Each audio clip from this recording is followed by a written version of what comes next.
நீதிமொழிகளின் புஸ்தகம் 21ஆம் அதிகாரம் 21லிருந்து 31 வரை வாசித்தோம். ஆனால் வாசிக்க போகிறது இன்னும் ஒரு வசனம் தான். எது தெரியுமா? Very good. ரொம்ப ஆண்டவர்களோடு பேசுகிறாருன்னு நினைக்கிறேன். 31வது வசனம். குதிரை யுத்த நாளுக்காக ஆயத்தமாக்கப்படும், ஜெயமோ கர்த்தரால் வரும். அதை இப்படி தான் படிக்கணும். குதிரை யுத்த நாளுக்கு ஆயத்தமாக்கப்படும். அதை குதிரை யுத்த நாளுக்கு ஆயத்தமாக்கப்படும் அப்படின்னு படிக்கிறத விட குதிரை யுத்த நாளுக்கு ஆயத்தமாக்கப்படும், ஜெயம் கர்த்தரால் மட்டும்தான் வரும். அல்லேலூயா. ஜெயம் கர்த்தரால் மட்டும்தான், ஜெயமோ கர்த்தரால் வரும், கர்த்தரால் மட்டும்தான் வரும்.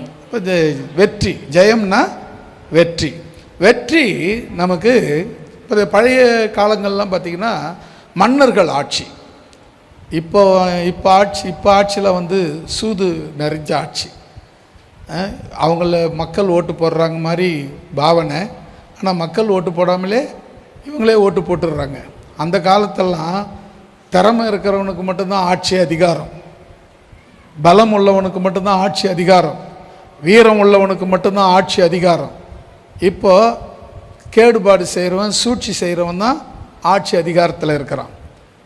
என்ன இப்போ அப்போ பார்த்திங்கன்னா ஒரு பெரிய பட்டாளம், இராணுவம், வீரம், குதிரை பட்டாளம், கால்நடை, நடந்து போய் யுத்தம் பண்ணுறவங்க, குதிரையில் போய் யுத்தம் பண்ணுறவங்க, யானையில் போய் யுத்தம் பண்ணுறவங்க, கப்பலில் போய் யுத்தம் பண்ணுறவங்க, இப்படி 4 படைகள் வைத்து மன்னர்கள் அடுத்த மன்னனோடு சண்டை போட்டு ஜெயிச்சு அவனையும் நாட்டையும் பிடிச்சி ஆட்சி செய்வாங்க. அப்படி சேவைப்படும்போது குதிரையை அந்த யுத்த நாளுக்காக, அந்த படைக்காக, அந்த சண்டைக்காக ஆயத்தம் பண்ணுவாங்க. ஆனால் வெற்றி யார் கொடுக்கறது? கர்த்தர் தான் கொடுக்கிறார். அல்லேலூயா. ஆயத்தம் பண்ணுறது என்னமோ நாம தான், உருவாக்குறது என்னமோ நாம தான். ஆனால் ஜெயம் கொடுக்கறது நம்முடைய ஆண்டவராகிய இயேசு கிறிஸ்து தான். அல்லேலூயா. நம்ம லைஃப்பில் நீங்கள் நிறைய பாருங்களேன், நிறைய காரியங்களை நம்ம செய்வோம். ஆனால் முடிவு யார் கையில் இருக்கு? உங்கள் கையில் இருக்குதா? ஆண்டவர் கையில் இருக்கா? ஆண்டவர் கையில் தான் இருக்குது. எல்லாம் நீங்கள் தான் செய்கிறீங்க, ஆனால் முடிவு மட்டும் ஆண்டவர் கையில் கொடுக்குறீங்க. ஆனால் சில பேர் பார்த்திங்கன்னா எல்லாம் அவங்க செய்வாங்க, முடிவையும் அவங்க தான் செய்யணும்னு எதிர்பார்ப்பாங்க. ஆனால் அவங்க என்ன ஆவாங்க தெரியுமா? தோல்வி அடைஞ்சிருவாங்க. எல்லாமும் நம்ம செய்யலாம், ஆனால் முடிவை மட்டும் யார் கையில் கொடுக்கணும்?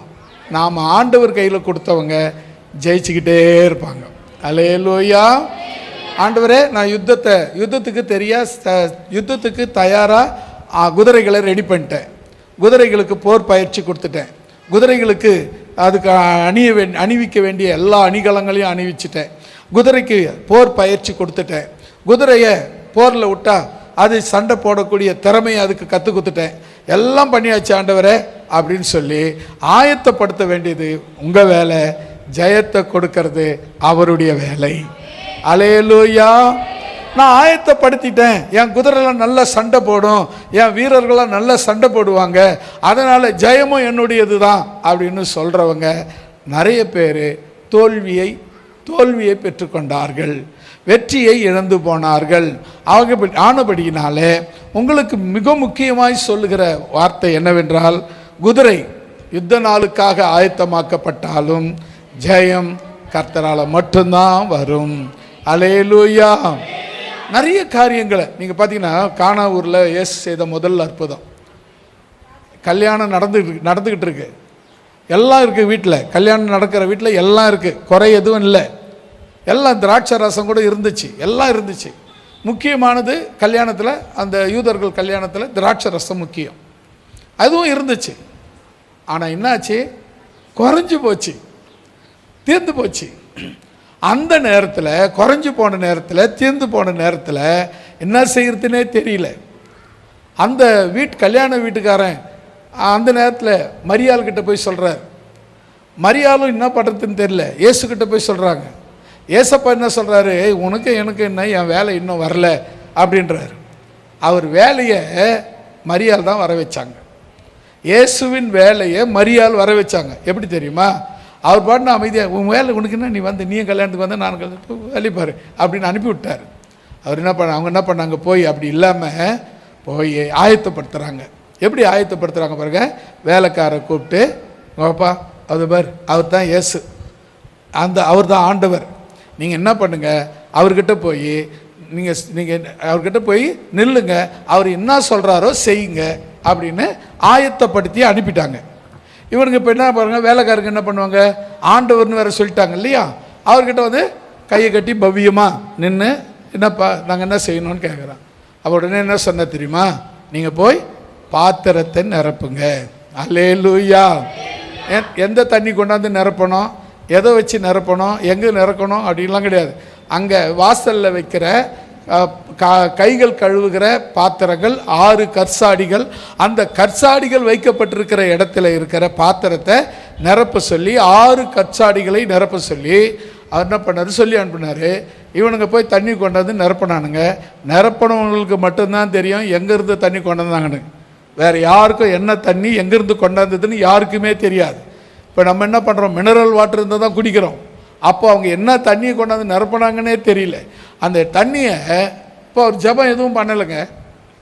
உடனே இயேசுவின் நாமத்தில், பிதாவின் நாமத்தில், பரிசுத்தாவியான நாமத்தில் நான் இதை திராட்சை ரசமாக மாற்றுறேன், அதெல்லாம் ஒன்றும் சொல்லவே இல்லை.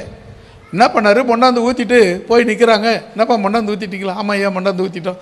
சரி இப்போ மொண்டு போயிட்டு அங்கே பந்தி விசாரிப்புக்காரர் இருப்பார், அவர்கிட்ட போய் கொடுங்க அப்படின்னாங்க. அவர்கிட்ட எதுவுமே கொடுத்தாங்க. அவர் எப்பவுமே முதல்ல அவர் வாங்கி அவர் குடிச்சு பார்ப்பார், எப்படி இப்போ தான் மக்களுக்கு பரிமாற முடியும். அவர் வாங்கி கொஞ்சம் குடிச்சு பார்த்தாரு. அவரால் ஆச்சரியம் தாங்கவே முடியல. கல்யாண வீட்டு மாப்பிள்ளையை கூப்பிட்றாரு, மாப்பிள்ளை எப்பா இவ்வளோ திராட்சை ரசத்தை, இவ்வளோ நல்ல திராட்சத்தை இதுவரையிலும் வச்சிருக்கிறிய அப்படின்னு பாராட்டுறார். அருமையான தேவனுடைய பிள்ளையே, தண்ணி ஊற்றினது வேலைக்காரன், தண்ணி முண்டாந்து கொடுத்தது வேலைக்காரன், ஆனால் ஜெயத்தை கொடுத்தது நீ ஆராதிக்கிற ஆண்டவராகிய இயேசு கிறிஸ்து. அல்லேலூயா, அல்லேலூயா, அல்லேலூயா, அல்லேலூயா. அப்போ உங்கள் லைஃப்பில் மட்டும் என்ன பண்ணிடுறீங்கன்னு சொன்னால், எல்லாத்தையும் நீங்கள் தான் பண்ணுறீங்க. ஆரம்பத்துலேருந்து முடிக்கிற வேலை வரல நீங்கள் தான் பண்ணுறீங்க. முடிக்கிற வேலையை எப்போ இயேசுகிட்ட கொடுத்துருங்க. ஆரம்பிக்கிற வேலையை மட்டும் நம்ம இயேசுகிட்ட கொடுப்போம், முடிக்கிற வேலையை நாமளே முடிச்சுக்குவோம். அது என்ன தெரியுமா, லாஸ்டில் தான் வந்து முடியும். ஆரம்பத்தும் போது நீ அற்பமாக இருக்கும், முடிவு சம்பூரணமாக இருக்கும். அப்போ அந்த சம்பூரணமாக இருக்கணும்னா நீங்கள் என்ன செய்யணும், அந்த முடிவை ஏசப்பா கையில் கொடுத்துடணும். அல்லேலூயா. ஏசப்பா கையில் அந்த முடிவு போச்சுன்னா சம்பூரணமாக நிறைவாக இருக்கும். சம்பூர்ணம் நிறைவு, நிறைவாக இருக்கும், ஜெயமாக இருக்கும், நிறைவாக இருக்கும், வெற்றியாக இருக்கும். அப்படி நம்ம வெற்றி பெறணும்னு சொன்னால் முடிவு இயேசுவின் கையிற்கு வர வேண்டும். ஒரு விஷயத்தை நம்ம செய்கிறோம், வீட்டில் ஒரு காரியத்தை தொடங்குகிறோம், கல்யாணம் பண்ணுறோம். அப்போ அந்த முடிவு யார் கையில் இருக்கு அப்படின்னா, இன்றைக்கி நிறைய பேருடைய குடும்பங்களில் வரதட்சணையில் தான் முடிவு இருக்குது. அவங்க எவ்வளோ கொடுப்பாங்க, எவ்வளோ போடுறாங்க, என்ன போடுறாங்க அப்படின்னு கேட்குறாங்க. கேட்ட உடனே அவங்க கொஞ்சம் குறைவாக இருக்குது அப்படின்னு அந்த உடனே அந்த பொண்ணு வேணாம் வேறு பார்க்கலாம் அப்படின்னு வேறு பார்க்க ஆரம்பிச்சிடுறாங்க. நான் சொல்ல வர்றது என்னன்னு சொன்னால், நீ கல்யாணங்கிற ஒரு வார்த்தையை எடுக்கும் பொழுது ஆரம்பிக்கிறது உன் வேலையாக இருக்கணும், முடிக்கிறது அவர் வேலையாக இருக்கணும். அந்த கல்யாணம் பாருங்கள் நல்லா இருப்பாங்க, அந்த குடும்ப வாழ்க்கை நல்லா இருக்கும், அந்த கணவன் மனைவி சந்தோஷமாக இருப்பாங்க. ஏன் அப்படின்னு சொன்னால், ஒரு வேளை டவுரியை கொடுத்து வர பெண்ணு என்ன பண்ணோம், நீ என்ன சும்மாவாக கல்யாணம் பண்ணியாந்த, அவ்வளோ கொடுத்த இவ்வளோ கொடுத்த அப்படின்னு சொல்லி வார்த்தைக்கு வார்த்தை சொல்லி காட்டும்போது அவங்களுக்குள்ள பிரச்சனைகள் வரும். பிரச்சனைகள் பெரும் பாலமாக அமையும். அப்போ என்ன அவன் சொன்னால், 2 பேருக்கும் மனம் ஒத்து போகாது. அதே நேரத்தில் நாம் ஆண்டவர் சித்தத்தின்படி அந்த கல்யாணம் நடத்தணும்னா, ஆண்டவர் விருப்பப்படி அந்த கல்யாணம் நடந்ததுன்னா அந்த கல்யாணத்தில் என்ன இருக்காது, பிரச்சனையே இருக்காது, எந்த பாலமும் பிரச்சனையாக அமையாது. அப்போ என்ன செய்யணும்னு சொன்னால், முடிவை நாம் கர்த்தர் கையில் ஒப்பு கொடுக்கணும். அல்லேலூயா. அப்போ முடிவு கர்த்தர் கையிலுக்கு வரும்போது உங்களுடைய வாழ்க்கை ஜெயமாக மாறும். இப்போ அதே வசனத்தை திரும்ப வாசிங்க. நான் சொன்ன மாதிரி தான் படிக்கணும். குதிரை யுத்த நாளுக்கு ஆயத்தமாக்கப்படும், ஜெயமோ கர்த்தரால் வரும். அல்லேலூயா.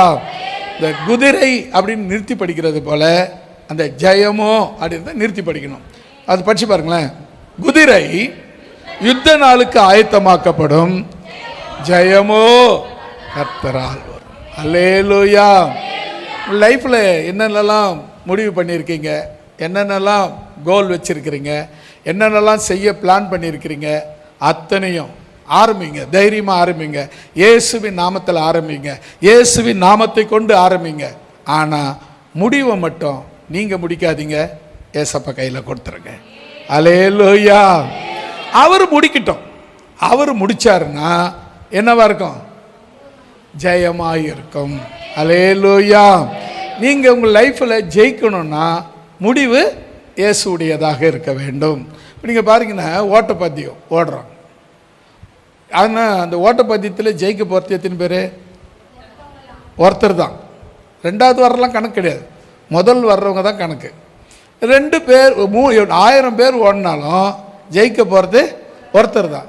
இப்போ 1000 பேரும் ஏண்டா யாரோ ஒருத்தன் ஜெயிக்க போகிறான், எதுக்கடா நம்ம 999 பேர் ஓடணும் அப்படின்னு நினைக்காம நாம் ஜெயிப்போம், முயற்சி பண்ணி பார்ப்போம் அப்படின்னு ஓடுறாங்க. அல்லேலூயா. குதிரை யுத்த நாளுக்காக ஆயத்தமாக்கப்படுகிறது, ஆனால் முடிவு கர்த்தரால் வருகிறது. அல்லேலூயா. ஜெயம் கர்த்தரால் வருகிறது. ஜெயிக்கிறது கர்த்தரால் கிடைக்கிறது. ஜெயம் என்பது கர்த்தரால் வரக்கூடியதாக இருக்கிறது. ஆகினால உங்கள் லைஃப்பில் நிறைய தோல்வி, எது எடுத்தாலும் நஷ்டயா, எதை தொட்டாலும் நஷ்டயா, என்னை பார்க்குறவங்கெல்லாம் என்னை ராசி இல்லாதவன் சொல்கிறாங்கய்யா அப்படின்னு நினைக்கிறீங்களா? நான் உங்களை சொல்கிறேன், நீங்கள் உங்களை ஆயத்தப்படுத்திக்கிங்க. முடிவு கர்த்தரா கட்ட கையில் கொடுங்க. உங்களை பார்க்குறவங்க அதுக்கப்புறம் உங்களை பார்த்தா புறப்படுவாங்க. இதுவரையிலும் உங்களை பார்த்து புறப்படாதவங்க, உங்களை பார்த்து ஐயோ அபசகனம்னு சொன்னவங்க, உங்களை பார்த்து ராசி கட்டவங்கன்னு சொன்னவங்க, உங்களை பார்த்து ஐயோ இவங்க இந்த ஆள் எதிர்க்கவா, இந்த பையன் எதிர்க்கவா, இந்த பொண்ணு எதிர்க்கவா கிளம்புன, ஐயோ போனது எல்லாம் நஷ்டமாச்சுன்னு சொன்னவங்க, ஒரு நாள் உங்க எதிர்க்க வரமாட்டியான்னு காத்திருக்கும்படி மாறணும்னு சொன்னால் நீங்கள் செய்ய வேண்டியது ஒன்று தான், ஆயத்தப்படுங்க. முடிவை கர்த்தர் கையில் கொடுங்க. உங்கள் வாழ்க்கை, உங்கள் பயணம், உங்களுடைய எல்லாம் ஜெயம் ஜெயம் ஜெயம் ஜெயமாய் மாறும். அல்லேலூயா. ஜெயமோ கர்த்தரால் வரும். அப்போ இந்த ஜெயம் என்பது கர்த்தர் கையில் மட்டும்தான் இருக்கு, கர்த்தர்கிட்ட மட்டும்தான் இருக்கு. ஒரு வசனத்தை நம்ம வாசித்தோம்னு சொன்னால் அந்த வசனத்தை நம்ம வாசிக்கும் போதே நம்ம முடிவு பண்ணிடலாம்.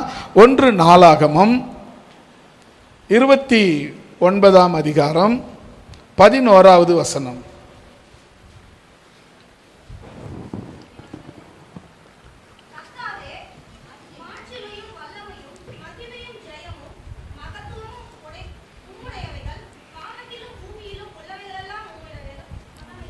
ஆமாம், ஏன் சந்தேகம் வந்துச்சு? 1 நாளாகமும் 29ஆம் அதிகாரம் 11வது வசனம்.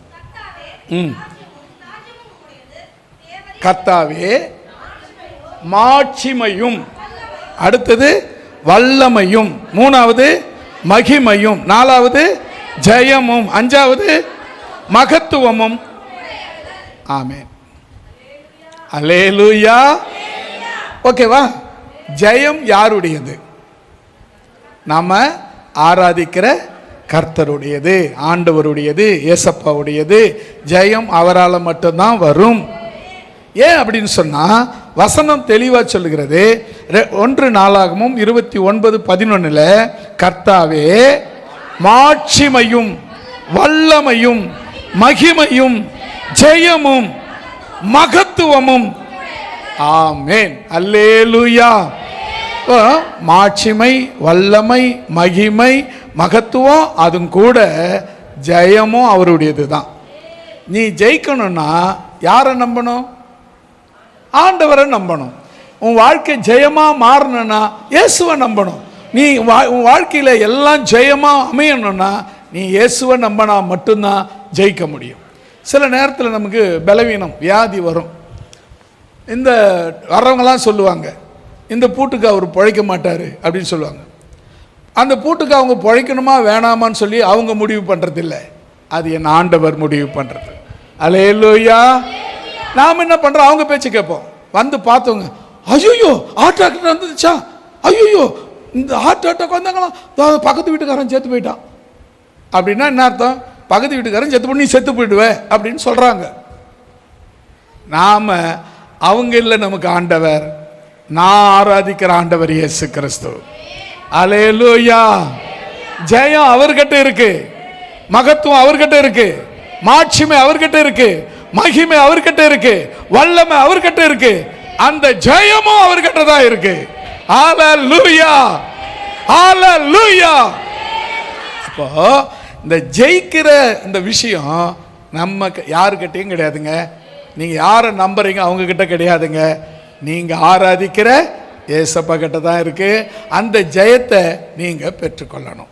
வசனம் என்ன பட்ச, முதல்ல குதிரை யுத்த நாளுக்கு ஆயத்தமாக்கப்படும், ஜெயமோ கர்த்தரால் வரும். அப்ப இந்த ஜெயம் எங்க இருக்கு, கர்த்தர்கிட்ட இருக்கு. பாருங்க, கர்த்தாவே மாட்சிமையும் வல்லமையும் மகிமையும் ஜெயமும் மகத்துவமும் உம்முடையவைகளே. ஹல்லேலூயா. அப்போ ஜெயம் நம்முடைய கர்த்தருடையதாய் இருக்கிறது. இன்னொரு வசனம் கூட வாசிக்கலாமே, சங்கீதம் 45:4.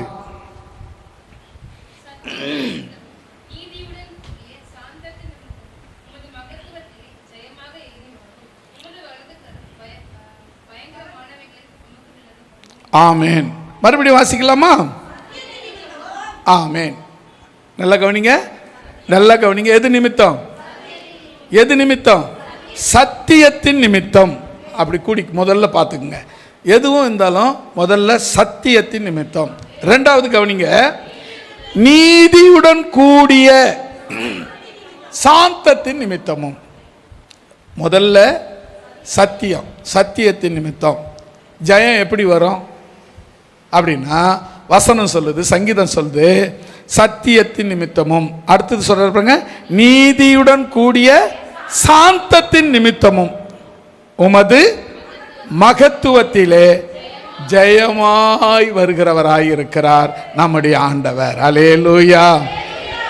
எப்படி நாம எப்படி இந்த ஜெயிக்கணும்னு என்ன செய்யணும், சத்தியத்தின் நிமித்தமும். எதுவாக இருந்தாலும் நாம் வாசிக்கிற சத்தியத்தின் நிமித்தம்தான், உங்கள் கையில் இருக்கிற வேதத்தின் நிமித்தம்தான். அந்த வேதம் இல்லாமல் நிறைய பேர் இப்போலாம் வேதத்தை கையில் எடுத்துக்கிட்டு போகிறதே கிடையாது. சில பேர் இருக்காங்க, எதை எடுத்து வைக்கிறாங்களோ இல்லையோ முதல்ல பேக்கில் பைபிளை தான் எடுத்து வைப்பாங்க. ஆனால் சில பேர் பைபிளை பேக்கில் எடுத்து வச்சதே கிடையாது. சில பேர் மேக்கப் செட் எடுத்து வைப்பாங்க, சில பேர் சீப்பு எடுத்து வைப்பாங்க, ஆனால் 4 முடி தான் இருக்கும் மேலே, சீப்பு எடுத்து வைப்பாங்க. சில பேர் பார்த்திங்கன்னா என்னென்னமோ பேக்கில் எடுத்து வைக்கிறாங்க, ஆனால் பைபிளை மட்டும் எடுத்து வைக்கிறதே கிடையாது. சில பேர் வேலைக்கு போகிறாங்க, பைபிளை எடுத்துன்னு போகிறாங்க, சுமந்துக்கினே போய் சுமந்துக்கினே வராங்க. அந்த வேதம் அவங்கள காப்பாற்றும். அல்லேலூயா. இப்போ நீங்கள் கவனிச்சு பாருங்களேன், எங்கேயும் இந்த வேதம் உங்களை நீங்கள் வேதத்தை சுமந்தா இந்த வேதம் உங்களை சுமக்கும். அல்லேலூயா. நிறைய போகிறோம், எங்கே போனாலும் பைபிள் எடுத்துகிட்டு போகிறது ஸ்டைலாக. இப்போல்லாம் ஃபோன்லேயே இருக்குங்க, ஏங்க ஃபோன்லேயே இருக்குது பைபிள்னா.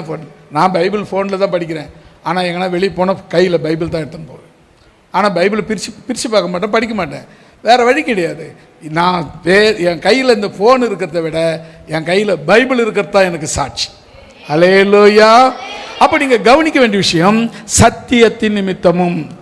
அடுத்தது நீதியுடன் கூடிய, நீதி மட்டும் இல்லை, நீதியுடன் கூடிய சாந்தத்தின் நிமித்தமும் உமது மகத்துவத்திலே, கர்த்தருடைய மகத்துவத்திலே ஜெயம் உனக்கு வருகிறது. அல்லேலூயா.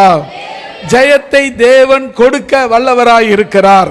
அது பாருங்க, உமது வலதுகரம் பயங்கரமானவைகளை உமக்கு உமக்கு விளங்க பண்ணும். அல்லேலூயா. உமது வலதுகரம் பயங்கரமானவைகளை உமக்கு விளங்க பண்ணும். அப்போ நீங்க செய்ய வேண்டியது என்ன அப்படின்னா, ஜெயம் எங்க இருக்குதுன்னு சொல்லி பார்த்தோம், கர்த்தரிடத்திலிருந்து இருக்குதுன்னு பார்த்தோம். இப்போ ஜெயம் எங்கிருந்து வருது? சத்தியத்தின் நிமித்தமும் நீதியுடன் கூடிய சாந்தத்தின் நிமித்தமும் தேவனுடைய மகத்துவத்தில் இருந்து ஜெயம் வருகிறது. அல்லேலூயா. மூணாவது நாம் படிக்க போறோம். வாசிங்க. ஏசாயாவின் புஸ்தகம் 25ஆம் அதிகாரம் 8வது வசனம்.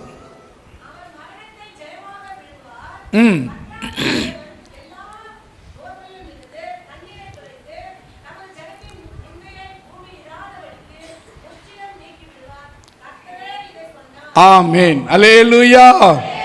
இப்போ மறுபடியும் அதே வசனத்தை நம்ம திரும்ப படிக்க போறோம். அவர் ஆமென் அல்லேலூயா சொல்லிடலாமா? மரணத்தை ஜெயித்தவர். மரணத்தை ஜெயித்த ஒரே ஒரு கடவுள். உலகத்தில் 33 கோடி தேவர்களும் அஷ்டர்கள் சிஸ்டர்கள் பாலகர்கள் எல்லாரும் இருந்தாலும் உலகத்திலே மரணத்தை ஜெயித்த ஒரே தெய்வம் நாம் ஆராதிக்கிற ஆண்டவராகிய இயேசு கிறிஸ்து மட்டுமே. அல்லேலூயா. வாங்க, ஆண்டவராகிய இயேசு கிறிஸ்து வாழ்ந்த காலத்தில் என்ன பண்ணாங்கன்னு சொன்னால், இந்த மரணத்தை அவருக்கு ஏற்படுத்த வேண்டும் சொல்லி அப்படி கத்தி நல்ல ஒரு குத்தி கொண்டுட்டு இருக்கலாம், கை தறுத்து வெட்டி போட்டிருக்கலாம், காலை கை தச்சு வெட்டி சாவடிச்சிட்டு இருக்கலாம். என்ன பண்ணுறாங்கன்னா, கொடூரமான மரண தண்டனை கொடுக்குறாங்க. கொடூரமான தண்டனை. அது என்னன்னு சொன்னால், 2 கையில் ஆணி அடித்து அப்படியே தொங்க விடுறது. நீங்கள் ஒரு 5 நிமிஷம் அப்படி கையை தூக்கி நின்று பாருங்களேன். வெயிட் எதுவும் இல்லை, வெயிட் இல்லாமல் இந்த கையை அப்படி தூக்கி நின்று பாருங்களேன். 5 நிமிஷம் கழித்து இந்த கை இந்த சோல்டரும் கத்தி எடுத்து வெட்டி கீழே சாய்க்கிற மாதிரி இருக்கும். அவ்வளோ வலி இருக்கும். ஆனால் அவருடைய ஒரு 50 கிலோ 60 கிலோ இருந்திருப்பாரா? 60 கிலோ எடைய அந்த கை 2 கையிலையும் தாங்கி இந்த சோல்டரு இங்கே இந்த இந்த விழா எலும்போடு பிச்சுக்கிட்டு வர மாதிரி இருக்கும். அவ்வளோ கொடுமையான மரண தண்டனை. ஆனால் அவர் என்ன பண்ண தெரியுமா? ஏலி ஏலி லாமா சபக்தானின்னு சொல்லி, என் தேவனே ஏன் என்னை கைவிட்டீர் என்று சொல்லி ஆவியை அவர் கையில் ஒப்பு கொடுத்தார். அல்லேலூயா. ஆவியை அவர் கையில் அனுப்பினவர் கையில் ஒப்பு கொடுத்துட்டார். மறிச்சிட்டார், சிலுவையிலேயே மறிச்சிட்டார். இதுக்குள்ளவா மறிச்சிட்டாரு எல்லாரும் கேட்குறாங்க. மறிச்சாச்சு. எடுத்து போய் மறுநாள் சனிக்கிழமை, வெள்ளிக்கிழமை மறிக்கிறார். மறுநாள் சனிக்கிழமை ஓய்வு நாள். அந்த ஓய்வு நாளில் சிலுவையில் வச்சிருக்கக்கூடாது. வெள்ளிக்கிழமை நைட்டை இறக்கி அவரை ஒரு கல்லறையில் வச்சு மூடிடுறாங்க. அவ்வளோதான். அதற்கு அவர் திரும்ப எழுந்துடக்கூடாதுன்றதுக்காக ஒரு பெரிய கல்லை புரட்டி அதில் வச்சு அந்த கல்லையும் பூட்டு போட்டுட்டாங்க, திறக்கக்கூடாதபடி. நம்ம ஆண்டவர் யாரு? சகலத்தையும் உடைக்கிறவர். அல்லேலூயா. அவருக்கு இந்த பூட்டுலாம் ஏமாத்துறங்க. அந்த பூட்டியை உடைச்சாரு, கல்லை புரட்டினாரு, அழகா எழுந்து வெளியே வந்தார். அல்லேலூயா. அவர் மரணத்தை ஜெயித்தவர். அல்லேலூயா. மரணத்தை ஜெயமாய் மாற்றக்கூடியவர். அல்லேலூயா. மரணத்திலிருந்து உயிரோடு கூட எழுப்புகிற அதிகாரம், வல்லமை, மகிமை அவருக்கு மட்டுமே. அல்லேலூயா. இப்ப இந்த வசனத்தை படிக்கலாம். அவர் மரணத்தை ஜெயமாக விழுங்குவார். கர்த்தராகிய தேவன் எல்லா முகங்களிலும் இருந்து. ஆமென். அல்லேலூயா. அடுத்தது பார்த்தீங்கன்னா, மரணத்தை ஜெயமாக விழுங்கிறது மட்டும் இல்லைங்க, எல்லாருடைய கண்ணீர் முகத்திலிருந்து கண்ணீரை அவர் துடைக்கிறவராக இருக்கிறார். அல்லேலூயா. நீ அருமையான தேவனுடைய பிள்ளையே, என்ன சூழ்நிலை வந்தன்னு தெரியாது, யாருக்கும் தெரியாமல் வீட்டுக்குள்ளே அழுதுட்டு வந்தியா, இல்லை என்ன பண்ணிட்டு வந்தேன்னு அவருக்கு தான் தெரியும். உன் துக்கம் அவருக்கு தான் தெரியும், உன் வேதனை அவருக்கு தான் தெரியும், உன் சஞ்சலம் அவருக்கு தான் தெரியும், உன் வருத்தம் அவருக்கு தான் தெரியும், உன் வேதனை அவருக்கு தான் தெரியும். எல்லாம் பார்க்குறவங்க பார்ப்பாங்க, கை கொடுப்பாங்க, சிரிப்பாங்க. அவங்களுடைய தெரிஞ்சது சிரிப்பு மட்டும்தான், மகிழ்ச்சி மட்டும்தான் உங்களுக்கு கொடுக்க முடியும். அவங்களால வேற எதையும் செய்ய முடியாது. ஆனால் நீ ஆராதிக்கிற ஆண்டவர் முகங்களில் இருக்கிற கண்ணீரை துடைக்கிறவராக இருக்கிறார். அல்லேலூயா, அல்லேலூயா, அல்லேலூயா. உன் முகங்களில் இருக்கிற கண்ணீரை துடைக்கிறவராய் இருக்கிறார் ஆண்டவராகிய இயேசு கிறிஸ்து. அல்லேலூயா. அடுத்து நாம் படிக்கலாம். முகங்கள் இருக்கிற கண்ணீரை துடைத்து தமது ஜனத்தின் நிந்தையை பூமியில் இராதபடிக்கு முற்றிலும் நீக்கி போடுவார். அல்லேலூயா. மூணாவது, நிந்தையை தூக்கி போடுவார். முதல்ல மரணத்தை ஜெயமாய் மாற்றுவார். இரண்டாவது, உன் முகத்தில் இருக்கிற கண்ணீரை துடைப்பார். மூன்றாவது, உனக்கு இருக்கிற நிந்தையை தூக்கி அடைய போட்டுருவார். அல்லேலூயா. நிந்த, அவமானம், உன்னை நிந்திப்பாங்க, அவமானப்படுத்துவாங்க, உன்னை எப்படியாவது அசிங்கப்படுத்தணும்னு நினைப்பாங்க. ஆண்டவர் அதை தூக்கி அடைய போட்டுருவார். அல்லேலூயா. அவர் எப்படிப்பட்டவர் என்று சொன்னால் ஜெயத்தை கொடுக்கக்கூடியவராய் இருக்கிறார். வசனம் சொல்கிறது, அவர் மரணத்தை ஜெயமாக விழுங்கக்கூடியவராய் இருக்கிறார். மரணத்தையே ஜெயித்த ஆண்டவர் உன் வாழ்க்கையில ஜெயத்தை கொடுப்பது மிக லேசான காரியம். உன் வாழ்க்கையை ஜெயமாய் மாற்றுவார். உன் மரணத்தை ஜெயமாய் மாற்றுவார். உன் கண்ணீரை அவர் துடைப்பார். உன் நிந்தை அவமானத்தை அவர் மாற்றி போடுவார். அப்படிப்பட்ட ஆண்டவரை ஆராதித்துக் கொண்டிருக்கிறேன் அருமை சகோதரனே, என் அருமை சகோதரியே. உனக்கு ஜெயத்தை கொடுக்க அவர் வல்லமை உள்ளவராயிருக்கிறார். அல்லேலூயா. நான்காவதாக தானியேல் புஸ்தகம் 6ஆம் அதிகாரம் 28வது வசனம்.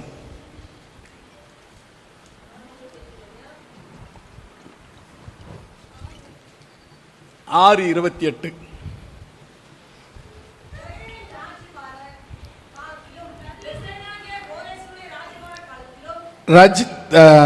தரிவின் ராஜ்யபார காலத்திலும் பெர்சியராகிய கோரேசினுடைய ராஜ்யபார காலத்திலும் தானியேலின் காரியம் ஜெயமாய் இருந்தது. கவனிக்க வேண்டிய விஷயம்,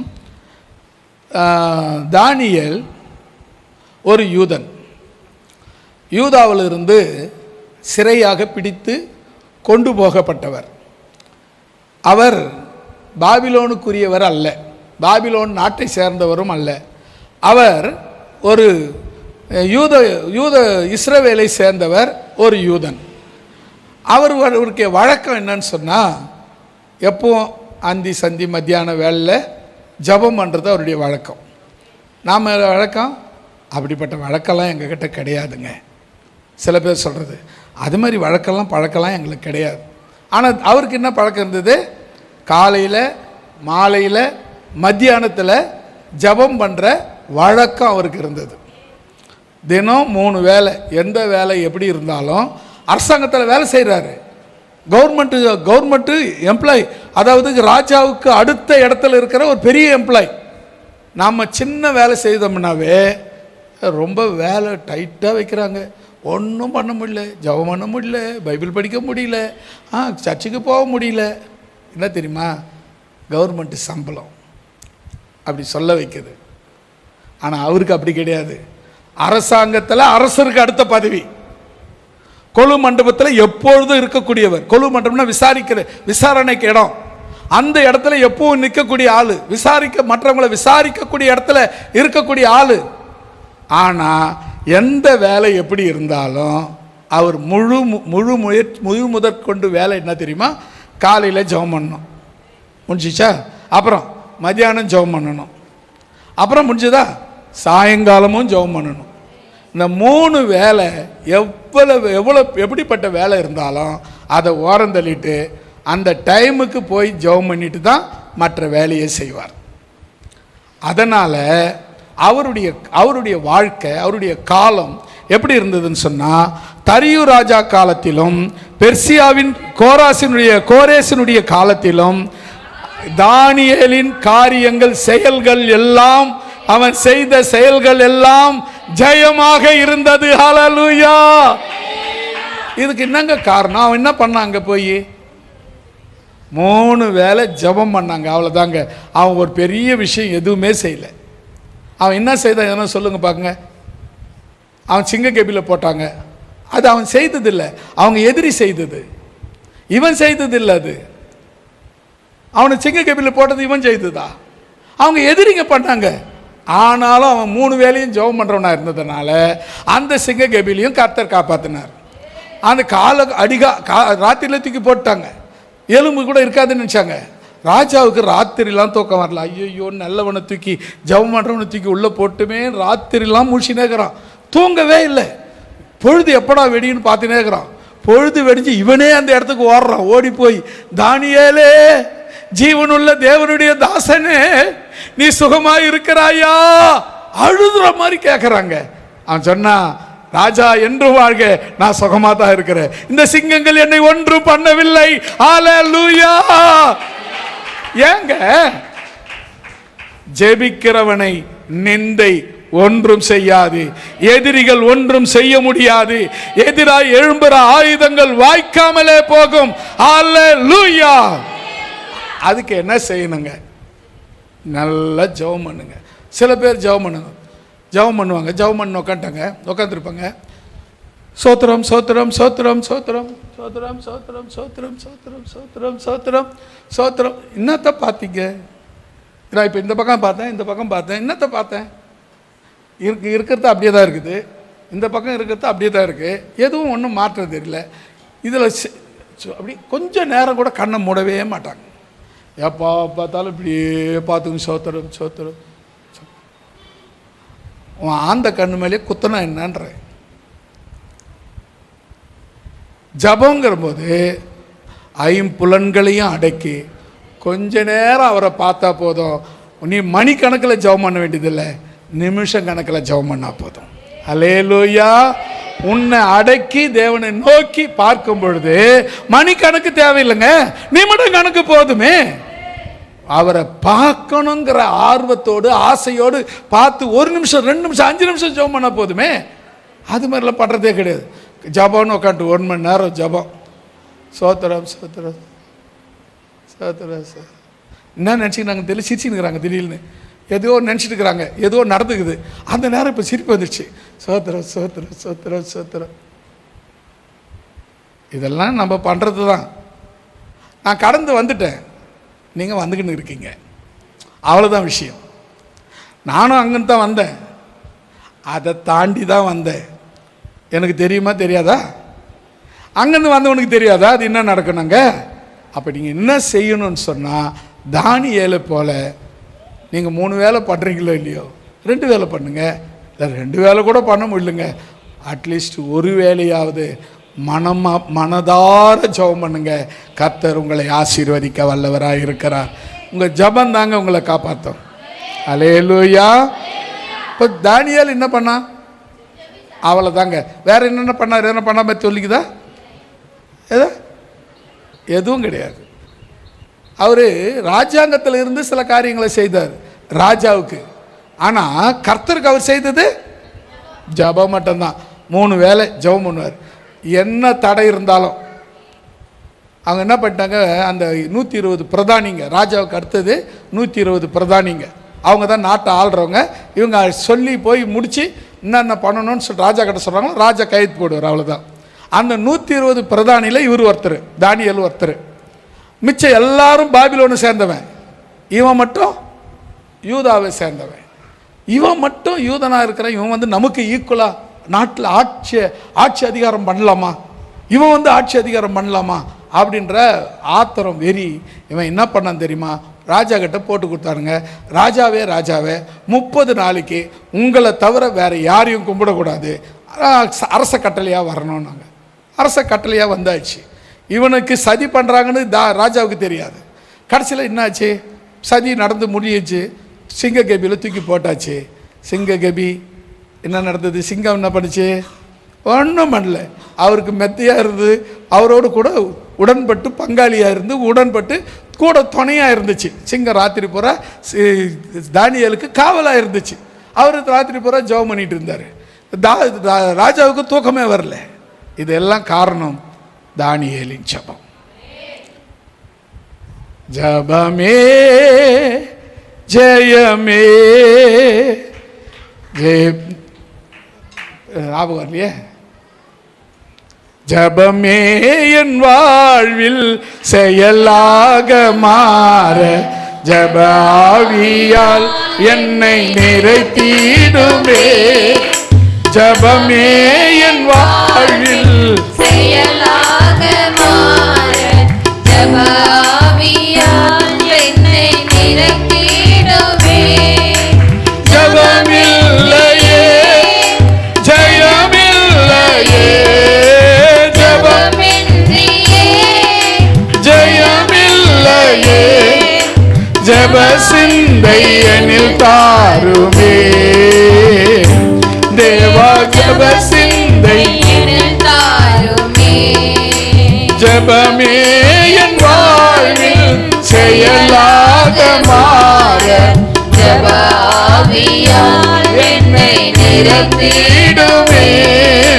ஜபமே என் வாழ்வில் செயலாக மாற ஜப ஆவியால் என்னை நிறைத்திடுமே.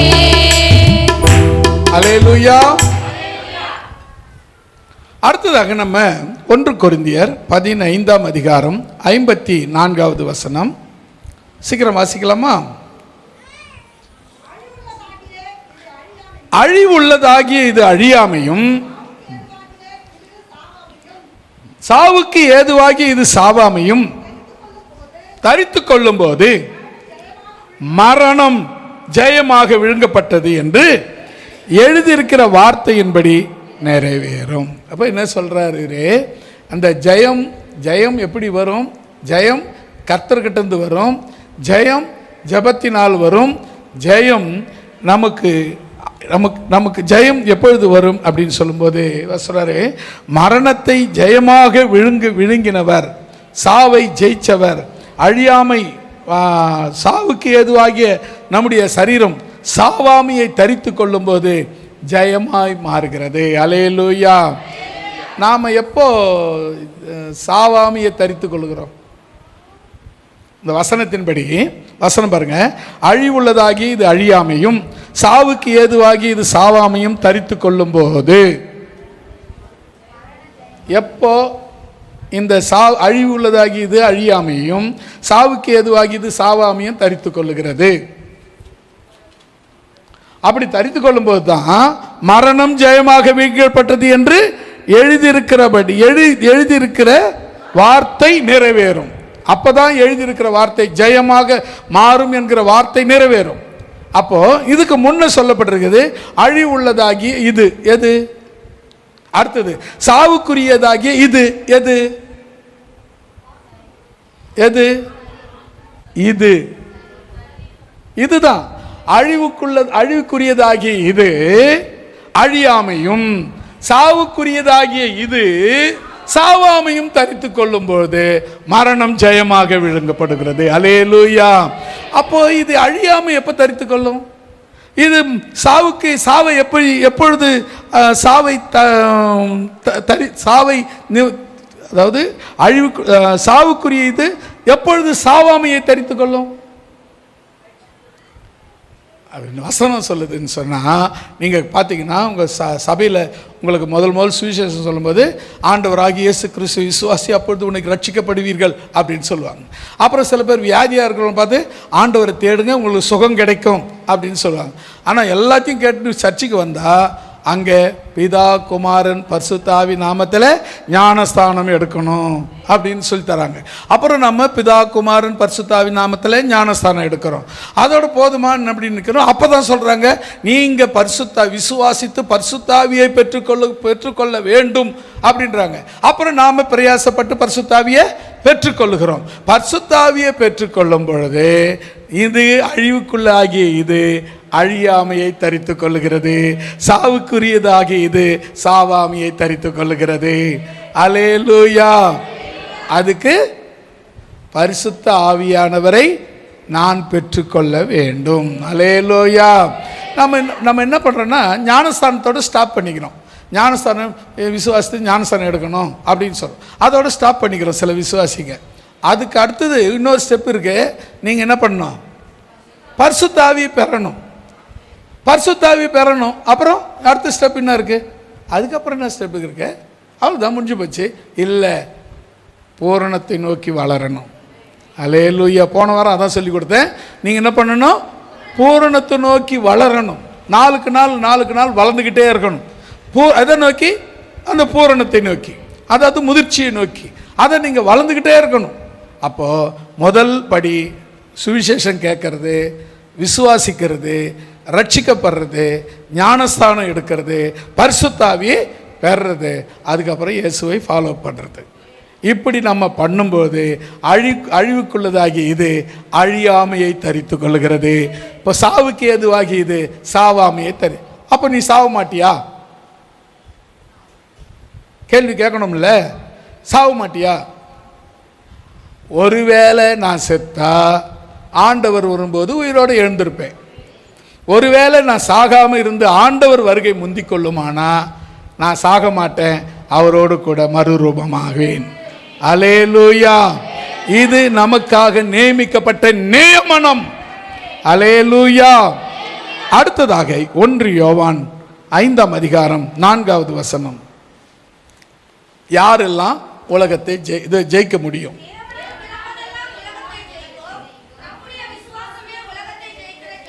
ஆமேன். அவர்களே சொல்லிடலாமா? யாரெல்லாம் உலகத்தை ஜெயிப்பாங்க? யாரெல்லாம் தேவனால் பிறந்தாங்களோ அவங்கெல்லாம் உலகத்தை ஜெயிப்பாங்க. இது தேவனால் பிறக்கிறது அப்புறம் மனுஷனால் பிறக்கிறதுன்னு இருக்கா? இல்லை, டவுட் ஆகுது இல்லை? மனுஷனால் பிறக்கிறது தேவனால் பிறக்கிறது இருக்கா? ஆமாங்க, நீங்கள் எல்லாம் மனுஷனால் பிறந்தவங்க தான். ஒரு 2 மனுஷனால் சேர்ந்து தான் நீங்கள் பிறந்தீங்க. அந்த மனுஷன் இல்லைன்னா நீங்கள் கிடையாது. அவங்க அப்பா அம்மா இல்லைன்னா அவங்க கிடையாது. இப்படி அப்படியே தொடர்ச்சியாக நம்மளால் நம்ம பிள்ளைங்க வராங்க. இப்படி மனுஷனால் பிறக்கிறது. இது இந்த உலக பிரகாரமான பிறப்பில் நான் இயேசுவை விசுவாசித்து ஏற்றுக்கொண்டு பரிசுத்த அது ஞானஸ்தானத்தின் மூலமாக நான் தேவனால் பிறக்கிறவனாய் மாறுகிறேன். அல்லேலூயா. நான் விசுவாசித்து ஞானஸ்தானம் எடுக்கும் பொழுது தேவனால் பிறந்தவனாக மாறுகிறேன். அல்லேலூயா. இப்போ பாருங்க, தேவனால் பிறந்தவர்கள் எல்லாம் பிறந்ததெல்லாம் உலகத்தை ஜெயிக்கும், மற்றதெல்லாம் ஜெயிக்க முடியாது. அப்புறம் பாருங்க, நம்முடைய விசுவாசம், யாருடைய விசுவாசம்? நம்முடையனா யாரு? உலகத்தை ஜெயிக்கிறவர்களுடைய விசுவாசம் உலகத்தை ஜெயிக்கிறதா இருக்கிறது. அல்லேலூயா. நீங்க ஜெயிக்கணும்னா அதுக்கு உங்களுக்கு அந்த விசுவாசம் இருக்கணும். அப்போ வசனம் என்ன சொல்லுகிறதுனா, நீங்க ஜெயிக்கணும்னு சொன்னா உங்களுக்கு என்ன? நீங்க முதல்ல தேவனால பிறக்கணும். 2வது விசுவாசம் உங்களுக்கு இருக்க வேண்டும். அடுத்ததாக அடுத்த வசனம் 7வதாக யோவான் 18ஆம் அதிகாரம் 33வது வசனம். 16:33. என்னிடத்தில் உங்களுக்கு சமாதானம் உண்டாயிருக்கும் பொருட்டு இவைகளை உங்களுக்கு சொன்னேன். உலகத்திலே உங்களுக்கு உபத்திரவம் உண்டு, ஆனாலும் திடன் கொள்ளுங்கள், நான் உலகத்தை ஜெயித்தபடியால் நீங்களும் இந்த உலகத்தை ஜெயிப்பீர்கள். அல்லேலூயா. நான் உலகத்தை ஜெயிச்சிட்டேன், அதனால நீங்களும் ஜெயிக்கணும்னு சொன்னா நீங்க என்ன செய்யணும் தெரியுமா? என்னிடத்தில் உங்களுக்கு சமாதானம் உண்டாயிருக்கும் பொருட்டு இவைகளை உங்களுக்கு சொல்லுகிறேன். உலகத்திலே உங்களுக்கு உபத்திரவம் உண்டு, நீங்கள் திடன் கொள்ள வேண்டும். அல்லேலூயா. அப்படின்னா திடன் கொள்றதுல எப்படி? அவ்வளோதாங்க, தைரியமா இருங்க. ஏசு எனக்கு பின்னால் இருக்கிறார், ஏசு எனக்கு முன்னால் இருக்கிறார், ஏசு வலது பக்கத்தில் இருக்கிறார், ஏசு என் இடது பக்கத்தில் இருக்கிறார், ஏசு என்னை சுற்றி இருக்கிறார். இந்த விசுவாசம் மட்டும் இருந்தால் உங்களை யாராலையும் ஒன்றும் பண்ண முடியாது. அல்லேலூயா. அடுத்ததாக வசனங்கள் இருக்கிறதுனால சீக்கிரமாக முடிக்கலாம். 8வது எபிரேயர் 11:33. எபிரேயர் 11:33.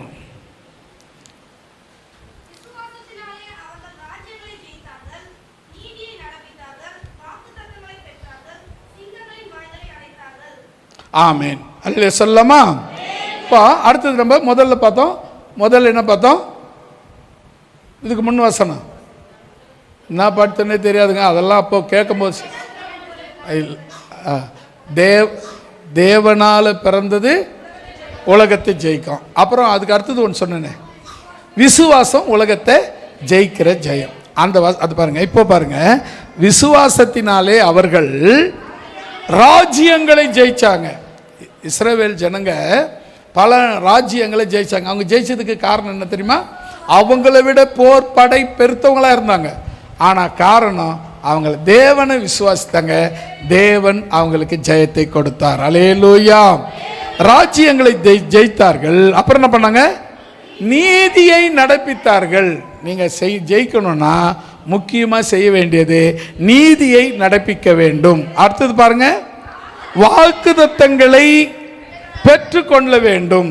உங்களுக்கு வாக்குத்தத்தம், இந்த ஆண்டு கொடுத்த வாக்குத்தத்தம் ஏதாவது ஒரு துணுக்காவது நிறைவேறிச்சா அப்படின்னு பார்க்கணும். இதெல்லாம் அப்போ நீங்கள் வாக்குத்தத்தத்தை பெற்றுக்கொள்ளவில்லை. வாக்குத்தத்தத்தை நீங்கள் பெற்றுக்கொள்ள வேண்டும். ஆண்டவரே, நான் என்ன செய்யணும்? வாக்குத்தத்தத்தோடு கூட எனக்கு கொடுங்க, நான் செய்கிறேன்னு சொல்லணும். அப்போ இந்த வாக்குத்தத்தங்கள் முக்கியம். பாருங்க, வசனம் சொல்லுது, நீதியை நடப்பித்தார்கள், வாக்குத்தத்தங்களை பெற்றார்கள், சிங்கங்களின் வாய்களை அடைத்தார்கள். அப்போ இதெல்லாம் நீங்க ஜெயிக்கணும்னா முதல்ல நீங்க கற்றுக்கொள்ள வேண்டியது, தெரிந்து கொள்ள வேண்டியது, நீதியை நடப்பிக்க வேண்டும். உங்களை பார்த்து ஒருத்தர் உங்ககிட்ட சொல்கிறாங்கன்னா, உங்ககிட்ட சொல்கிறோம், உங்களை பார்த்தா நம்பணும். அவங்கள நம்பி செய்யலாம்பா, அவங்க நீதி உள்ளவங்க அப்படின்னு சொல்லணும். ரெண்டாவது, நீங்கள் செய்ய வேண்டியது என்னென்னா, வாக்குத்தத்தங்களை பெற்றுக்கொள்ள வேண்டும்.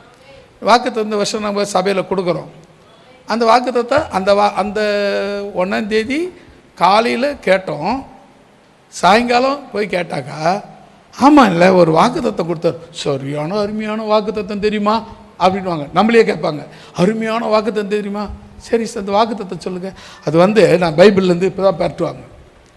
அப்போ என்ன, அந்த வாக்குத்தத்தை நீ என்ன பண்ணல, ரிசீவ் பண்ணல, பெற்றுக்கொள்ளவில்லை. அப்போ அந்த வாக்குத்தத்தை என்ன செய்யணும்னா பெற்றுக்கொள்ள வேண்டும். இதை எனக்கு அவர் செய்ய வல்லவர், நிச்சயம் செய்வார்.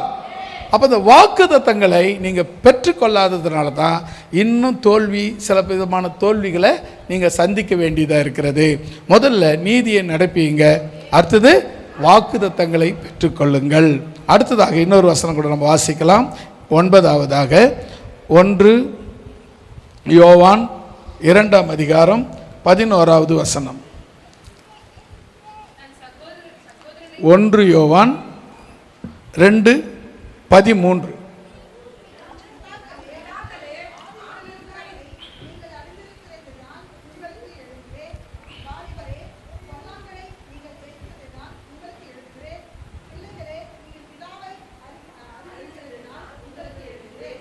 ஆமேன். அல்லேலூயா சொல்லலாமா?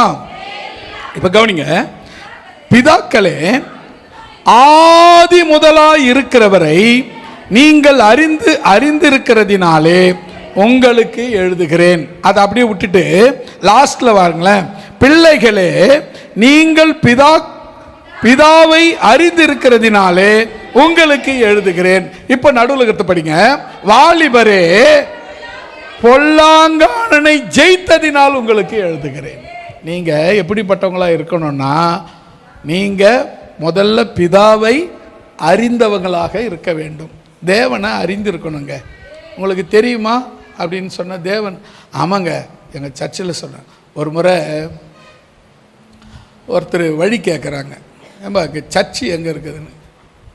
இவங்களுக்கு ஒன்றும் தெரியவே இல்லை. இவர் பேசுகிற இங்கிலீஷில் கேட்குறாரு, இங்கே இருக்கிறவங்க தமிழ் பேசுகிறவங்க சர்ச்சு எங்கே இருக்குதுன்னாங்க. அவங்களுக்கு ஒன்றுமே புரியல, தெரியாது இப்படின்ட்டாங்க, தெரியலன்ட்டாங்க. அப்புறம் சரி என்னடான்னு சொல்லிட்டு ரொம்ப கஷ்டமாக போச்சு.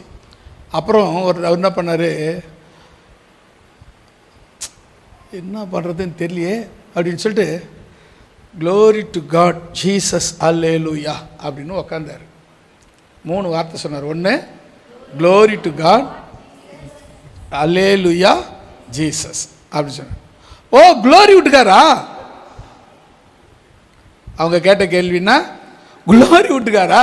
இங்கே தான் சர்ச்சில் இருக்கிறாரு. இந்த ஒரு கிறிஸ்து கோயில் இருக்குது, அங்கே தான் இருக்கிறாரு. அங்கே தான் குளோரி வீட்டுக்காரர் இருக்கிறாரு. அங்கே தான் அல்லேலியா பண்ணுவாங்க.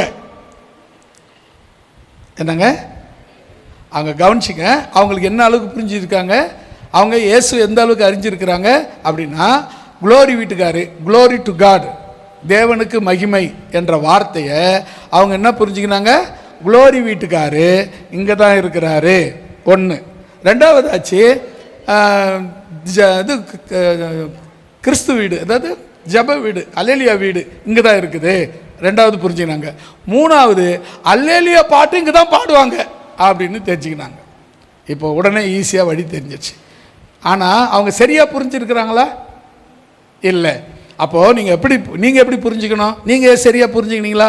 முதல்ல பிதாக்களே, அப்பா அம்மாருங்களே, ஆதி முதலாய் இருக்கிறவரை நீங்கள் அறிந்திருக்க வேண்டும், அறிந்து கொள்ள வேண்டும். இயேசுவை, தேவனை, கர்த்தரை, இயேசுவை, பிதாவை, பரிசுத்தாவியை நீங்கள் ஆராய்ந்து அறிந்து கொள்ள வேண்டும். அப்படி கீழே வந்துருங்க. பிள்ளைகளே, இப்போ வாலிபரை விட்டுறோம், நம்ம வாலிபரை விட்டுட்டு கீழே வரோம். பிள்ளைகளை பற்றிடலாம். பிள்ளைகளே, நீங்கள் பிதாவை அறிந்ததினால் உங்களுக்கு எழுதுகிறேன். இப்போ 2 பேர் முடிச்சாச்சு. பிதாக்கள் தேவனை அறியணும், பிள்ளைகள் தேவன் அறியணும். மூணாவது வாலிபர்கள், முக்கியமானவங்க அவங்க தான். வாலிபர்கள், அதாவது பிள்ளைகளும் வாலிபரும் முக்கியம். இந்த பிள்ளைங்க தான் நாளைக்கு வாலிபர் ஆக போகிறாங்க. அதனால் இந்த பிள்ளைகளும் வாலிபரும் ரொம்ப முக்கியம். இதை பாருங்க, பிள்ளைகளே நீங்கள் பிதாவை அறிந்திருக்கிறதினால் உங்களுக்கு எழுதுகிறேன். அப்போ நீங்கள் அவங்க பிள்ளைங்க என்ன பண்ணியிருக்கணும்? பிதாவை அறிந்திருக்க வேண்டும். இப்போ வாலிபருக்கு எழுதும்போது அப்படி எழுதலை, வேற மாதிரி எழுதுறாங்க. வாலிபரே நீங்கள் பொல்லாங்கானை ஜெயித்ததினால் உங்களுக்கு எழுதுகிறேன். இவங்க முன்னையும் பின்னையும் பாருங்க, பிதாவை அறிந்ததினால் எழுதுகிறேன், பிதாவை அறிந்ததினால் எழுதுகிறேன். வாலிபருக்கு எழுதும்போது மாத்திரம் பொல்லாங்கானை ஜெயித்ததினால் எழுதுகிறேன். இப்போ ஒரு மாழையான வாழ்க்கை எப்போ தெரியுமா? இந்த வாலிபத்தில் தான். எவ்வளோ வருஷம், எத்தனை வருஷம் வாலிபம்? ஒரு 15, 16, அப்படி 15, 16லேருந்து பசங்க. அப்போ தான் மீசை கொஞ்சம் துளுக்கும், பெண்களுக்கு கொஞ்சம் அந்த அழகு பிரதிபலிக்கும், அப்படியே லேசாக வரும். அது இயல்பு தான், இயற்கை தான். அது ஒன்றும் பெரிய அச்சம் புச்செல்லாம் ஒன்றும் கிடையாது, அது இயல்பு. அப்போ அந்த பிள்ளைகளுக்கு அது தோணும், அந்த எண்ணம் வரும், அந்த எண்ணம் வரும். அதை ஜெயிக்கணும். அதுதான் இங்கே வசனம். அதுதான் பொல்லாங்கு, அதுதான் பொல்லாப்பு. அதை நீ நினைச்ச ஆபத்து. அதை ஜெயிச்சிட்டினா உனக்கு எழுதுகிறேன். அல்லேலூயா. இந்த எழுதும்போது, வசனம் சொல்லும்போது, பிதாக்களே நீங்கள் ஆதி முதலாய் அறிந்திருக்கிறதுனால் உங்களுக்கு எழுதுகிறேன் அப்படின்னு சொன்னவர், சிறு பிள்ளைகளுக்கு பிதாவை அறிந்திருக்கிறதுனால் எழுதுகிறேன் சொன்னவர், வாலிபருக்கு அப்படி சொல்லவில்லை, நீங்கள் பொல்லாங்கானனை ஜெயிக்க வேண்டும் என்று எழுதுகிறார். அல்லேலூயா. வாலிபம் கொஞ்ச நாள் தாங்க, அதிகபட்சம் ஒரு 15லேருந்து 20 வருடம், 18 வரலாம், 20 வரலாம், அவ்வளோதான். 5 வருஷம் தான் வாலிபம். அப்புறம் வாலிபம் கிடையாதா? கல்யாணம் ஆகிட்டா அப்புறம் வேறு வாலிபன் வேறு சொல்லுவாங்களா? கல்யாணம் ஆயிடுச்சுன்னா அவள் தான், வாலிபெல்லாம் கிடையாது. கல்யாணம் ஆனவர் அவர், அவள் தான் மதிப்பு அவருக்கு. கல்யாணம் ஆயிடுச்சுன்னா கல்யாணம் ஆன ஆளுப்பா, அவர் வாலிபர்லாம் கிடையாது அவர்.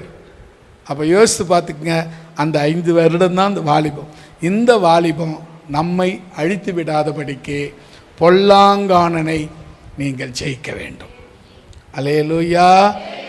சில பேர் வயசானவங்களே வாலிபராக இருப்பாங்க, அவங்க இன்னும் பொல்லாங்கான்னு ஜெயிக்கவே மாட்டாங்க. அவங்களுக்கெல்லாம் தண்டனை தான், மண்டை மேலே ஒரு போடு போட வேண்டியது தான்.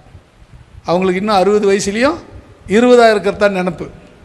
அவங்களுக்கு போடுறதெல்லாம் உருட்டுக்கட்டை தான், அதுக்கெல்லாம் வேறு வழி கிடையாது. சரி, அடுத்தது நம்ம 10வது வசனத்துக்கு வாசிக்கலாம். 10வது தலைப்பில் வாசிக்கலாம். 1 யோவான் 4ஆம் அதிகாரம் 4வது வசனம்.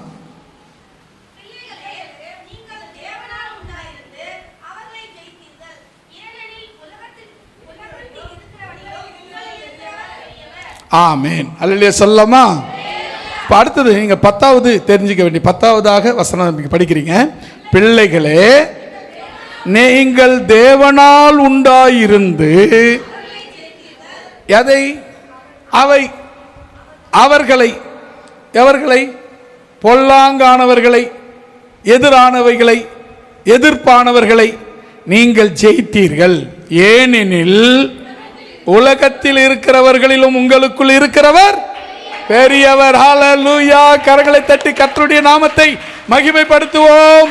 உலகத்தில் இருக்கிறவரை காட்டிலும் உனக்குள்ள இருக்கிற இயேசு பெரியவர், பெரியவர், பெரியவர். ஹல்லேலூயா. இங்க கவனிச்சு பாருங்க, இன்னும் அருமையான வார்த்தை. பிள்ளைகளே, நீங்கள் தேவனால் உண்டாயிருந்து, நீங்க எங்க எப்படி உண்டாயிருக்கணும்? தேவனால உண்டாயிருக்கணும். அப்புறம் அவர்களை, அந்த பொல்லாங்கானவர்களை, தீங்கானவர்களை, ஆபத்தானவர்களை நீங்கள் ஜெயித்தீர்கள். ஏனெனில் உலகத்திலே இருக்கிறவர்களிலும் உனக்குள்ள இருக்கிற இயேசு பெரியவர். அல்லேலூயா. 11வது 1 யோவான் 5ஆம் அதிகாரம் 5வது வசனம்.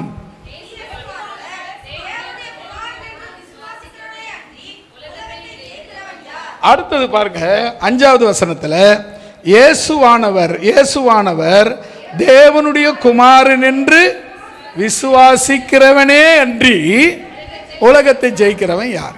யாரு உலகத்தை ஜெயிக்க முடியும் அப்படின்னா, இயேசுவை தேவனுடைய குமாரன் என்று விசுவாசிக்க வேண்டும். பிதா. அப்போ நீங்க கவனிச்சு பாருங்களேன், நிறைய நேரத்தில் நமக்கு சந்தேகம் வருது. பிதான்னு ஒரு கடவுள், இயேசுன்னு ஒரு கடவுள், பரிசுத்தாவின்னு ஒரு கடவுள், 3 கடவுளையா கும்பிடுறோம்? இல்லை. பிதா பரலோகத்துக்கு தேவனாக, அங்கிருந்து அவர் இறங்கி வரும்போது பூலோகத்துக்கு தேவனாக, நம்முடைய மனசுக்குள்ள வரும்போது பரிசுத்த ஆவியாக வருகிறார். அல்லேலூயா. இப்ப நீங்க கவனிங்க, இயேசுவானவர் தேவனுடைய குமாரன் என்று, பிதாவினுடைய அவர் தான் குமாரன் என்று விசுவாசிக்கிறவன் தான் உலகத்தை ஜெயிப்பான். அல்லேலூயா. நீங்க உலகத்தை நிறைய நேரங்களில் சந்தேகம் வரும். பிதாவை சோத்திரம் பண்ணுறதா, இயேசுவை சோத்திரம் பண்ணுறதா? நீ ஏதாவது நீ சோத்திரம் பண்ணாவே அது தேவனுக்கு தான் சேரும். நான் யாருக்கு 3 பேரில் யாருக்கு சொல்கிறது அப்படின்னு நான் வெறும் சோத்திரம் மட்டும் சொல்லிடுறேன்பா. நீ சோத்திரம் மட்டும் சொன்னாவே நீங்கள் இப்போ சில நேரத்தில் பார்த்தீங்கன்னா ஒருத்தர் பார்க்கும்போது பிரைஸ் லார்ட் சோத்திரம் அப்படின்னு சொல்கிறோம். பிரைஸ் லார்ட்னா ஆங்கிலத்தில் சொல்கிறது பிரைஸ் லார்ட், கர்த்தருக்கு சோத்திரம் அப்படின்னு அர்த்தம். தமிழில் சொல்லும்போது வெறும் சோத்திரம் மட்டும்தான் சொல்கிறோம். ஆங்கிலத்தில் சொல்லும்போது பிரைஸ் லார்ட், அதாவது கர்த்தருக்கு சோத்திரம்னு சொல்கிறோம். அதே தமிழ் சொல்லும்போது வெறும் சோத்திரம் சொல்கிறோம். அப்போ இந்த சோத்திரம் ஆண்டவர்கிட்ட சேராதா? சில பேர் சொல்கிறோம் கர்த்தருக்கு சோத்திரம் அப்படின்னு சொல்லுவாங்க. பார்த்துருக்கீங்களா? கர்த்தருக்கு சோத்திரம் அப்படின்னா நான் சொல்லட்டுமா, சோத்திரம்னா அது அவரை வேற எவனுக்கும் சொந்தம் கிடையாது. அல்லேலூயா. சோத்திரம் அவருக்கு மட்டும்தான் சோத்திரம். அல்லேலூயா. இதில் வேற கர்த்தருக்கு சோத்திரம் இப்படி சொல்கிறவங்களை பார்த்தா எனக்கு கொஞ்சம் சிரிப்பாக இருக்கும். ஏன்னா இவ்வளோ அறியாமையாக இருக்கிறீங்க. அறியாமை தான் இது. அது சொன்னாதான் சோத்திரம் சொல்லணும். அறியாமை. சோத்திரத்துக்கு உரியவர் அவர் ஒருத்தர் மட்டும்தான், வேற எவருக்கும் இந்த சோத்திரம் சொந்தமாகாது. அதனால நீ சோத்திரம்னு சொன்னாலும் சரி, கர்த்தருக்கு சோத்திரம்னு சொன்னாலும் சரி, அது எல்லாமே அவருக்கு மட்டும்தான் மகிமை. அல்லேலூயா. அடுத்ததாக நாம 12வது 11 பட்சமா குமாரன் என்று அவரை விசுவாசிக்க வேண்டும். 12 வெளிப்படுத்தல் 5ஆம் அதிகாரம் 2வது வசனம், 6ஆம் அதிகாரம் 2வது வசனம். 6:2. நான் பார்த்தபோது இதோ ஒரு வெள்ளை குதிரையை கண்டேன். அதன் மேல் ஏறி இருந்தவன் வில்லை பிடித்திருந்தான். அவனுக்கு ஒரு கிரீடம் கொடுக்கப்பட்டது. அவன் ஜெயிக்கிறவனாகவும் ஜெயிப்பவனாகவும் புறப்பட்டான். அல்லேலூயா. நீங்க கவனிங்க, இங்க வசனம் சொல்லு பாருங்க. நான் பார்த்தபோது இதோ ஒரு வெள்ளை குதிரையை கண்டேன். அதன் மேல ஒருத்தர் ஏறி இருந்தாரு. அவர் வில்லை பிடித்திருந்தாரு. அவனுக்கு ஒரு கிரீடம் கொடுக்கப்பட்டது. அவன் எப்படிப்பட்டவனா இருந்தான்? ஜெயிக்கிறவனாகவும் ஜெயிப்பவனாகவும் இருந்தான். அல்லேலூயா. இப்போ அப்படி நீங்க உங்களுக்கு உங்களுக்கு ஒரு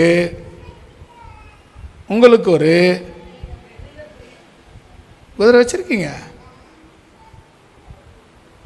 ஆசை தான். ஆனால் அது கட்டி நம்மளால் மேய்க்க முடியாது, அதனால் அதை விட்டுருவோம். உனக்கு ஒரு வேதல குதிரையை விட்டீங்க, அப்புறம் கிரீடத்துக்கு போயிடுறீங்க. உங்களுக்கு ஒரு அங்கே தான் நான் இப்போ பிடிக்கிறேன். உங்களுக்கு ஒரு நல்ல வாழ்க்கை கொடுத்திருக்கிறது. ஐயோ அவர் குடிகாரங்க, அவள் சரியான சோம்பேறிங்க. இவரை கேட்டாக்கா அவர் சரியான தூங்கு மூஞ்சி சோம்பேறி அவர் சொல்கிறது. இவர் இந்த அம்மா சொல்கிறது அவர் சரியான குடிக்காரங்க, அப்படிங்க இப்படிங்க அப்படின்னு சொல்கிறது. நீங்கள் 2 பேரும் அவங்கக்கிட்ட இருக்கிற குற்றங்களை மட்டும்தான் பார்க்குறீங்க.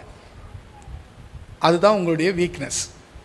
நீங்கள் பார்க்க வேண்டியது அவங்கக்கிட்ட இருக்கிற நிறைவை பார்க்க வேண்டும். அல்லேலூயா. அவங்க நிறைவை பார்த்தீங்கன்னா உங்களுக்கு அந்த குற்றம் கண்ணுக்கு தெரியாது. அல்லேலூயா. நிறைய பேர் பண்ணுற மிஸ்டேக், இந்த லைஃப்பில் உங்களுக்கு ஒரு குதிரை கொடுக்கப்பட்டிருக்கு, லைஃப் வாழ்க்கை, வெள்ள குதிரை, நல்ல வாழ்க்கை கொடுக்கப்பட்டிருக்கிறது.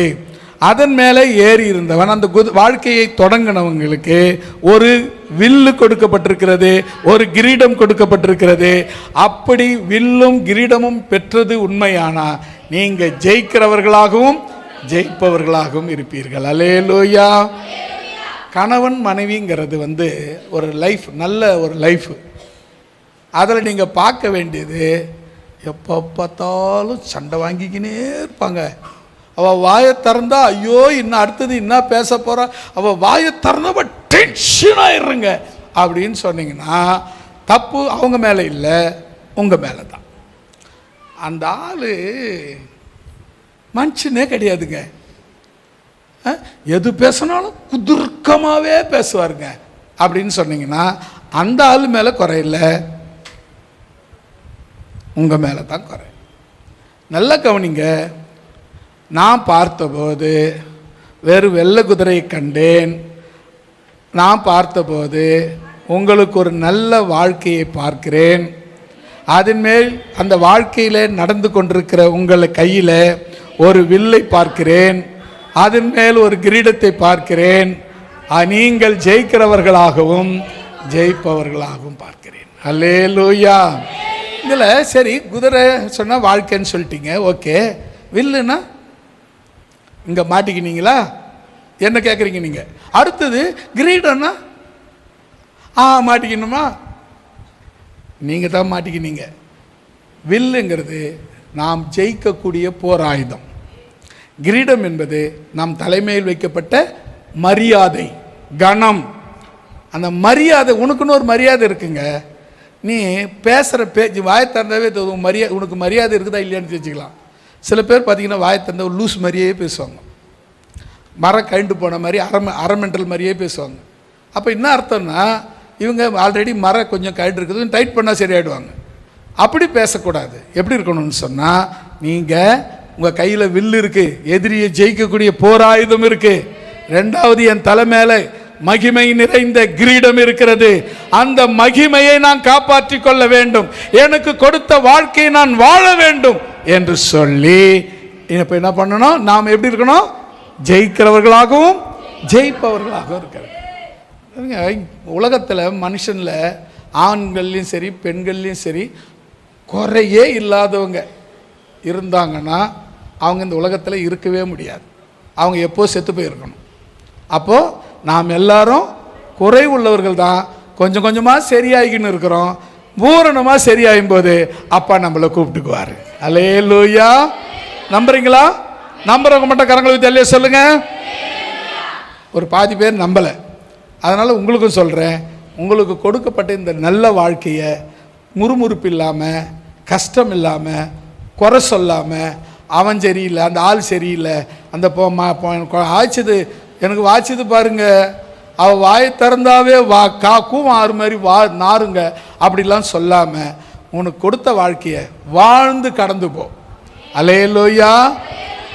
குறை சொல்லணுன்னா இப்போ நீங்கள் சொல்லுங்களேன், நான் குறை சொல்லணுன்னா என் பொண்டாட்டி மேலே குறைய சொல்ல முடியாதா? முடியும். அப்போ அவள் என் பிள்ளை குறை சொல்லணும் முடியாதா? முடியும். ஆனால் குறைகளை கலைச்சா தான், குறைகளை தள்ளிவிட்டால் தான் நிறைவான வாழ்க்கையை வாழ முடியும். அல்லேலூயா. அந்த நிறைவை நோக்கி தான் போகணுமே தவிர குறையே பார்த்துன்னு இருக்கக்கூடாது. அந்த குறை அப்படி, அந்த குறை அது கிள்ளிக்கினே இருக்குது. ஒரு புண்ணு இருந்ததுன்னா அது கிள்ளக்கூடாதுங்க, அதில் மருந்து போடணும். எப்போ பார்த்தாலும் அப்படியே சோதிக்கினே இருந்ததுன்னா புண்ணாயிடும். அது மாதிரி குறைய பார்த்தீங்கன்னா அதை சோதிக்கினே இருக்காத, அதை விட்டு தவிர்த்து விடு, சரியாக போயிடும். அல்லேலூயா. அடுத்தது 13ஆவதா வாசிங்க, வெளிப்படுத்தல் 12:11.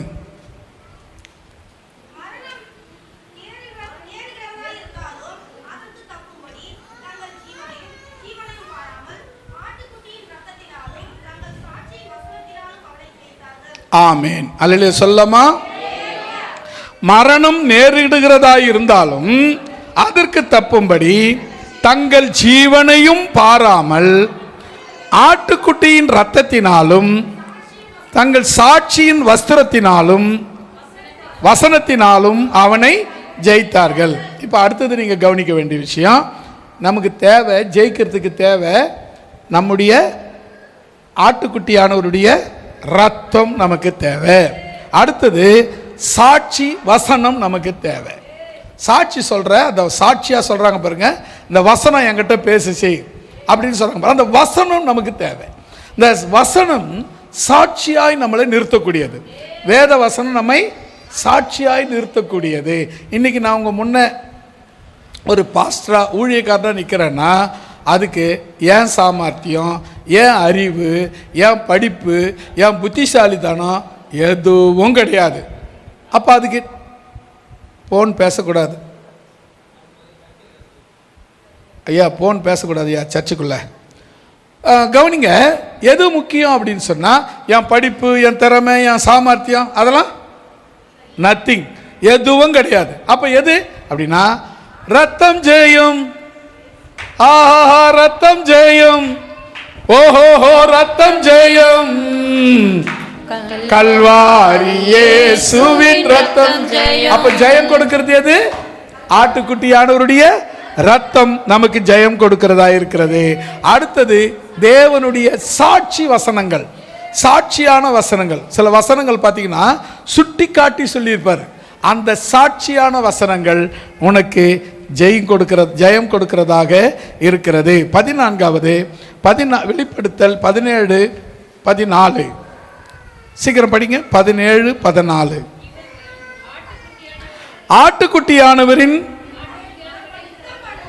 ஆட்டுக்குட்டியானவருடனே யுத்தம் பண்ணுவார்கள். ஆட்டுக்குட்டியானவர் கர்த்தாதி கர்த்தரும் ராஜாதி ராஜாவும் இருக்கிறபடியால் அவர்களை ஜெயிப்பார். அவரோடு கூட இருக்கிறவர்கள் அழைக்கப்பட்டவர்களும் தெரிந்து கொள்ளப்பட்டவர்களும் உண்மையுள்ளவர்களுமாய் இருக்கிறார்கள் என்றார். அல்லேலூயா. அடுத்தது நீங்க கவனிங்க, ஆண்டவரால் தான் ஜெயம் கொடுக்க முடியும். அவர் எப்படிப்பட்டவர் அப்படின்னு வெளிப்படுத்தின விஷயம் சொல்லுதுன்னா, அவர் கர்த்தாதி கர்த்தர் ராஜாதி ராஜாவமாய் இருக்கிறார், அவர் ஜெயிக்கிறவராய் இருக்கிறார். அப்போ அவரோடு கூட இருக்கிற நீங்க எப்படிப்பட்டவங்களா இருக்கணும்னா, அவரோடு கூட இருக்கிறவர்கள் அழைக்கப்பட்டவர்களாக இருக்க வேண்டும். அல்லேலூயா. ஏதோ மழைக்கு வந்து ஒதுக்கினவங்களா இருக்கக்கூடாது. நீங்க யாரா இருக்கணும்? அழைக்கப்பட்டவர்களாக இருக்க வேண்டும். இரண்டாவது, நீங்கள் தெரிந்து கொள்ளப்பட்டவர்களாக இருக்க வேண்டும். மூன்றாவது, உண்மை உள்ளவர்களாக இருக்க வேண்டும். அப்படி இருந்தீங்கன்னா நீங்க ஜெயிக்கிறவங்களா இருப்பீங்க. ஆண்டவர் உங்களுக்காக ஜெயத்தை கொடுக்கிறவராக இருக்கிறார். அப்ப நீங்க ஆண்டவரை கூட எப்படி இருக்கணும்? அழைக்கப்பட்டவர்களாக இருக்க வேண்டும். மழைக்கு அப்படி போனங்க, திடீர்னு மழை பிடிச்சிக்கிச்சு, ஐயோ ரொம்ப வெயிலா இருந்து அப்படி நேலுக்கு வந்தேன் அப்படின்றவங்களா இருந்தா உங்களால ஜெயிக்க முடியாது. அப்ப நீங்க எப்படி ஜெயிக்கணும்னா நீங்க என்ன ஆகணும்னா தேவனால் அழைக்கப்பட்டவர்களாக இருக்க வேண்டும். இரண்டாவது, தேவனால் தெரிந்து கொள்ளப்பட்டவர்களாய் இருக்க வேண்டும். மூன்றாவது, நீங்கள் உண்மையுள்ளவர்களாய் இருக்க வேண்டும். அல்லேலூயா. அப்படிப்பட்டவங்களால தான் ஜெயிக்க முடியும். வேதம் நமக்கு தெளிவாய் சொல்லி கொடுக்கிறது. அல்லேலூயா.